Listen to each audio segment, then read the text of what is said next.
Andrew Carnegie is an example of a rags to riches story. He was born in Scotland. His father was a handloom weaver. Hard times in Scotland led the Carnegies to emigrate to America. At age 13, young Andrew worked as a bobbin boy, which means he changed spools of thread in a Pittsburgh cotton factory. At age 16, he took a job as a telegraph messenger. He would ride a bicycle to deliver telegraph messages. Young Andrew was learning that hard work could earn money. He improved and educated himself by reading books. He wanted to learn and become successful. He was able to get a job on the Pennsylvania Railroad. It was here that he learned about management, cost control, and investing. He rapidly advanced in the company and became superintendent of the Pittsburgh division. Thomas Scott, who hired Carnegie, helped him with investing. Carnegie invested in passenger or sleeping cars and used his returns to invest in iron, bridges, and rails. He was able to work out a merger between two sleeping car companies, which brought success to everyone involved. During the Civil War, Carnegie was in charge of military transportation and telegraphs in the East. After the war, he got into a rolling iron and steel company. He realized the necessity of steel before most others. He would use his iron works and start his own business, the Keystone Bridge Company.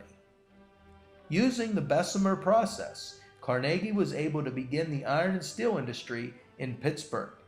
Andrew Carnegie would build a massive iron and steel empire. Through his hard work, he became one of the wealthiest men in America.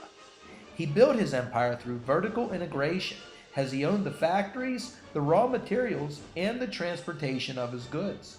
Through vertical integration, he cut waste and increased production. As a result, he drove prices down, making steel more affordable, which meant sales would increase. Carnegie owned a factory that would see a violent strike, the Homestead Strike of 1892. Though he was in Europe at the time, it still impacted him. In terms of unions, Carnegie didn't like hiring union workers. He liked to base his paying of employees on who was productive and who were the hard workers. Carnegie was a member of the South Fork Fishing and Hunting Club. This club had a man-made lake. The dam would burst in 1889, causing the first Johnstown flood. Carnegie believed in what he called the gospel of wealth, in which he felt it was a wealthy man's duty to improve the world. He would sell his businesses and become a philanthropist. He used his money to help Booker T. Washington and the Tuskegee Institute that taught skills to blacks. He helped Washington create the Negro Baseball League. Carnegie would use his millions for numerous libraries, museums, and schools. He gave away millions of dollars to various causes and charities. Andrew Carnegie earned wealth through hard work. His story is definitely an example of going from rags to riches. He is most known for building the iron and steel industry in Pittsburgh. A lesson to learn from Carnegie is that hard work can earn success.